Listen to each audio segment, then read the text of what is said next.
자, 수업 시작하겠습니다. 4차시 첫 강의이고요. 목차 한 번만 짧게 보고 갈게요. 저희 수업은 일단 1시간에 두 지문씩 진행을 할 거라서 좀 컴팩트하게 진행을 이번에는 하려고 해요. 길게 끌지 않고. 그래서 딱 두 지문씩만 할 거라서 강의 시간에 좀 편차가 있을 거예요. 그래서 우리가 최소 한 2시간에서 3시간 사이 진도 나간다고 봐주시면 되고, 왜냐하면 어떤 지문은 빨리 끝날 거고 어떤 지문은 좀 길게, 예를 들어서 아퀴나스 칸트 같은 경우에는 논문 자료도 좀 나가고 해야 돼서 길게 진행이 될 것 같아요. 네, 기본적으로는 한 2시간에서 2시간 반 혹은 3시간 이 사이에서 끝난다고 봐주시면 되고, 자료들이 좀 준비가 되어 있는데 지금 보시면은 5지문에 대해서 Q&A가 들어가 있습니다. 그래서 5지문에 대해서 Q&A 수업 시간에 같이 풀어보도록 할 거고, 그 다음에 이제 매주 자료가 나갈 건데 실전 분석지라고 해서 2023에 대해서 실전 분석지가 이렇게 나갑니다. 저희 고득점자 학생들의 이제 현장 복기록에 대해서 같이 설명을 한번 들어볼 거고, 그 다음에 시험지 자료 준비되어 있는데 시험지는 화면에 띄워드릴 거예요. 시험지는 이렇게 화면에 띄워드리면서 강의 교재의 뒷부분으로 넘겨보시면 한 절반 뒤쪽까지 넘겨보시면 뭐가 있냐면 준정독 파트가 또 있어요. 시험지 형태로 되어 있는 요렇게 여기다가 같이 이번에는 정독에서 미시적인 부분들로 해체를 했다면 다시 얘를 조합해서 거시적인 관점에서 시험지에서 학생들이 그었던 밑줄을 같이 한번 그어보면서 현장에서는 어디까지 퍼포먼스를 내는 게 알맞을지에 대해서 같이 한번 다시 시험지를 통해서 보는 시간을 가질 겁니다. 정독을 통해서 먼저 수업으로 해설하고 해체하는 시간을 갖고 다시 합치고 마지막으로 정리하고 이런 식으로 수업이 진행된다고 봐주시면 되겠습니다. 오늘 수업은 한 2시간에서 2시간 반 사이에 끊을 것 같아요. 자, 첫 번째 질문 알베르트 사비니 볼 건데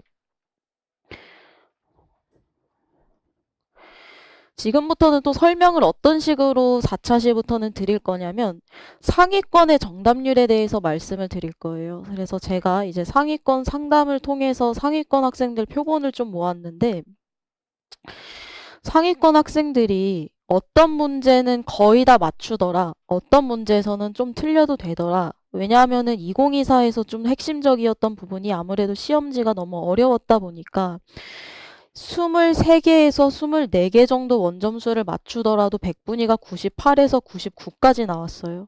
그 말인 즉슨 5문항 정도는 좀 틀려도 괜찮았다는 얘기인 건데 그럼 그 5문항을 잘 한번 평균치를 상위권의 평균치를 좀 분석을 해봤을 때 어떤 문항들, 어떤 지문에서는 대체로 다 맞추더라. 어떤 문항에서는 좀 틀리는 부분들이 있더라. 라는 부분에 대해서 설명을 드릴 거예요.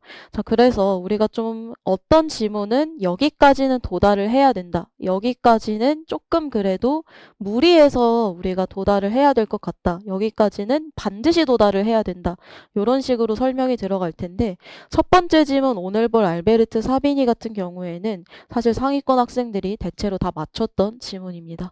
그래서 첫 지문이라서 좀 저항감도 있었을 테고 체감 난이도가 있었겠지만 그래도 현장에서 상위권들은 거의 다 맞췄었던 지문이라고 봐주시면 돼요. 그래서 하나를 좀 실수로 틀리거나 아니면 대체로 두세 문항 정도는 다 맞춰주는 그런 난이도의 지문이었고 그 다음에 사실 해체를 하고 보면은 그렇게 또 어렵지만은 않은 지문이고 구조적으로 접근을 하면 괜찮은 지문이에요. 그래서 여기서 우리가 반드시 배워야 할 경향성을 드러내는 지문이라서 일단 별표 한번 치고 들어가겠습니다.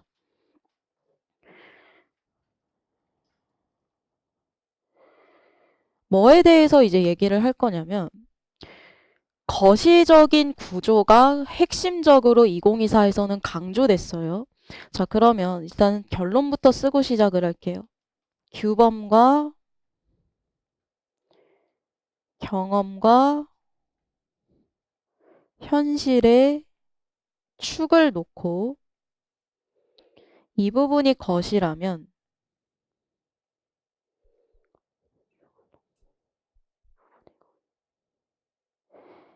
이 구조 속에 들어가는 핵심 단어들을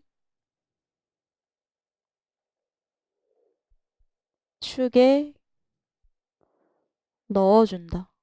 여기가 미시가 되겠습니다. 그래서 이 포인트에 따라서 사실상 점수대가 갈렸다고 봐주시면 되는 게 완벽한 이해를 추구하지 않아요. 지문 자체가. 대신에 틀을, 얼개를 너가 그래도 잡아가면서 나아갈 수 있어? 그거를 물어보는 게 얘뿐만 아니라 아퀴나스거든요. 그러니까 여러분이 어렵다고 느끼셨던 것들이 미시적인 부분들이 이해가 잘 안 되는 것 같다. 근데 하지만 그것들을 얽어가지고 큰 틀을 만들어 나갔으면 괜찮은 거고 사실 상위권 학생들이 이런 식으로 읽어가는 습성이 있어요. 그래서 이따가 이것들에 대해서 판사지문이랑 엮어가지고 한 번 더 보여드릴 건데 그래서 중요한 거는 이 지문에서는 사실은 거시적 구조가 조금 더 핵심이 되더라.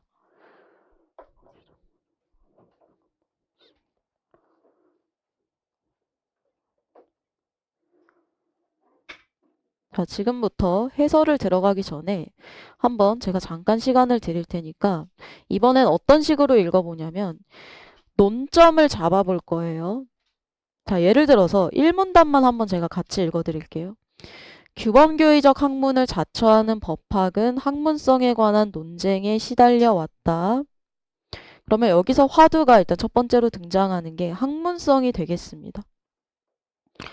두 번째, 입법자의 권력 행사로 법전의 한마디가 바뀌면 오랫동안 가꾼 해석의 축적이 순식간에 무용지물이 되기 때문이다.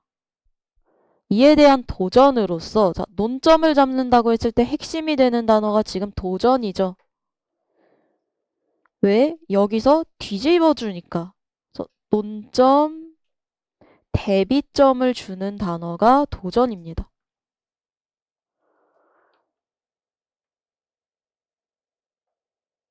도전으로서 알베르트는 경험적 반증 가능성을 강조하는 비판적 합리주의에 입각하여 법학의 학문성을 새롭게 이해하고자 한다. 자, 말들이 좀 어렵다고 하더라도 단어를 모은다고 했어요. 모으는 느낌. 경험, 반증, 비판, 합리를 모아보니까 뭘 가리키더라? 논리성을 가리키더라. 그러면 도전이라며. 그러면 뭐랑 대비가 되냐? 권력이라는 것과 합리라는 것이 대비점이 딱 들어오면서 구조가 정확하게 잡히는데 학문성에서 무엇이 학문적인 것으로 만들어주는가? 권력 행사 이런 것들은 비합리에 가깝다고 볼 수가 있겠고 권위에 따라서 바뀌어버리는 거니까 반면 논리적으로 비판적으로 합리적으로 나아가는 부분은 논리성, 즉 학문성을 강조해 주는 거라고 볼 수 있겠다. 학문성에 대한 정당화를 해줄 수 있는 걸로 볼 수 있겠다. 그래서 이쪽은 알베르트가 결국에 하고 싶은 거는 여기서는 학문성을 새롭게 이해하고자 한다라고 제시가 되어 있지만 사실은 구체적으로 말하자면 정당성을 부여해주고 싶은 겁니다.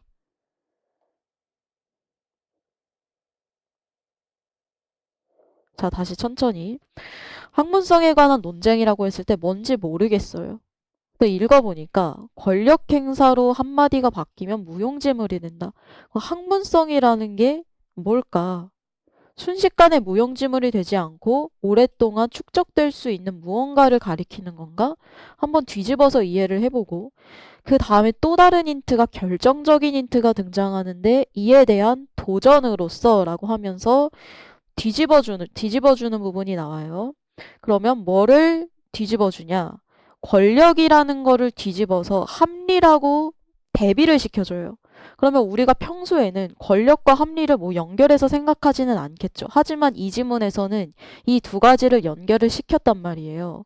그래서 학문성이라는 화두 안에서 권력이라는 비합리와 합리라는 논리성이 같이